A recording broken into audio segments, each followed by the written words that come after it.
Hey, Screaming Geek Media here. I am Jerry the Geek. Up for discussion today, we are going to talk about 4K, buying regrets. But before we do, if you like physical media, 4Ks, Blu-rays, DVDs, home theater, movies in general, Xbox games, please check out my other videos on my channel. Like, subscribe, and turn your bell notifications on. So let's talk about buying regrets. I'm going to talk about a few of them I have for the 4K. But if you guys want, I'll leave it up for discussion. If you want to talk, have any thoughts on like even in Blu-rays, DVDs that you may have bought and regret buying and having in your collection. I mean, you can regret buying movies for various reasons. Ones where, you blind buy them and then you get it home and you watch it and it's a piece of crap and you're like, what the hell am I watching? And just don't want to have it. Other times you might buy and like the transfer might be bad. You might regret buying that and getting a bad copy. Other times maybe even older movies that some movies just don't age well. Movies that you watched 30, 40 years ago and it's all of a sudden you watch them now and it's like, what the fuck was I thinking of? I think that's a stupid movie. I've come across those. There's one in my list that we're going to show that it'll probably surprise you that I regret getting. So first up, y'all gonna think I'm crazy because they're cult classics, but Evil Dead 1 and 2. Now I did reviews of these. I'm not sure. I think I bought them just because they're cult classics and they should be in everybody's collection. But honestly, even when it came out, I was never a big fan of even the first Evil Dead. I mean, I was a kid when it came out, and everybody was talking about how the scariest movie of all time, and I watched it. Even as a kid, I was like, this isn't scary. It was freaking stupid. I hated it. And the second one was, I think, even worse. But for some stupid reason, when they came to 4K, I felt like I needed to get them. And I do regret getting them because I doubt I'll ever watch these pieces of crap again. I know you might all flame me for it. I know everyone loves these, but yeah, I just can't get into them. I guess that's why I loved Army of Darkness so much, because the first two movies were supposed to be scary, but they're stupid and funny. So the third one is like, well, let's just make it a comedy. And the third one worked. Army of Darkness worked on so many levels. I love it, and I don't regret having that in my collection. I'll definitely keep that one. Next up, we have The Lion King. I don't regret because it's not a bad transfer. And it's not a bad movie. When it comes to Disney animated, as an adult, there's not too many that I like to watch.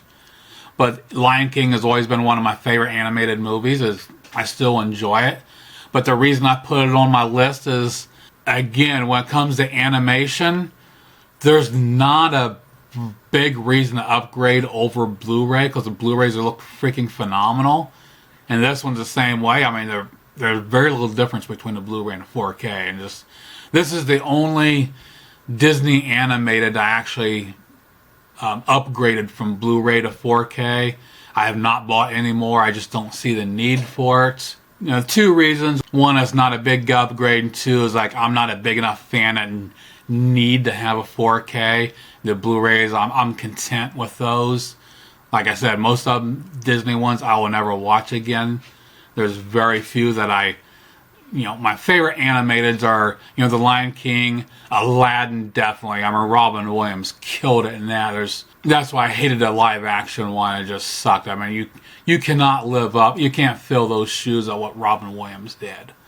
Another favorite, Mulan. I love that one, the animated. Beauty and the Beast. But again, I love all the Blu-rays, so I really doubt I'll ever buy the 4Ks of those. So yeah, that's why this makes my regret list. Next up, we have the Encanto, or Canto, however you want to pronounce the stupid movie.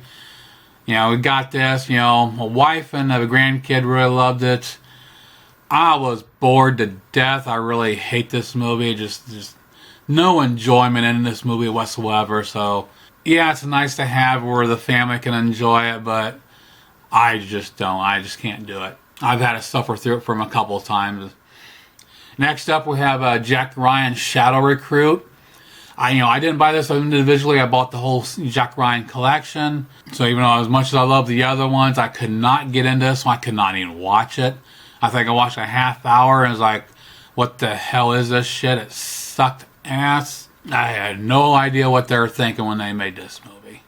Now next up, I don't have any more. I've already got rid of it. I got it during the Black Friday deals. I got the Green Knight, and everybody raved about the movie, and it was another movie I could not get into. And I was like, Jesus, what the fuck? I was like, I'm glad I only paid $10 for it because this sucks. I ended up putting it with a whole bunch of them I got traded in as half-price books. So that went by pretty damn quick. Now, next up is one...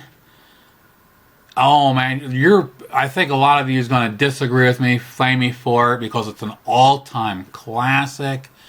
And it's one of those that's not because it's a bad movie. It's not because of a bad transfer. It's because of how it aged.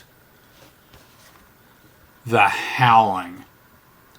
I remember loving this movie as a kid. I mean, of course, when in the movie circles, when anybody talks about werewolf movies, you talk about The Howling and American Werewolf in London. Those are the two werewolf movies of all time. This one didn't age well. When I got this from Shop Factory and I watched it, and after all these years, it just does not hold up anymore, in my opinion. I was bored to death. I was waiting for something good. Like I said, the transfer is incredible. They did a wonderful job restoring this. The effects still look amazing. I don't give that any shit, but it's a really slow burn of a movie. And like I said, I loved it back in the day. Not so much now. I don't know if I would watch this again. Like I said, this is a really oddball title that's probably surprised that I'd put in my regret list. Like I said, some movies age well, some don't. Another one I bought with, at the same time I got this, I got the Alligator. And I was fearful of how that would be after all these years. And surprised I still love it. For being what a cheesy movie as it was, it's still an enjoyable movie. I just watched American Werewolf in London last night, and it's still a great movie, which I'm hoping to have a review up for that soon. But yeah, The Howling, for some reason, for me, it just does not work anymore. So yeah, I just wanted to share my thoughts on some titles I regret getting on 4K. Let me know what you think, if you agree with some of them I have, and you probably disagree with a lot of them I have in my list. Let me know some titles that you regret getting in 4K or even Blu-ray and whatnot. Yeah, check out my other videos on my channel. Like, subscribe, turn your bell notifications on, and we'll see you soon. Geek out.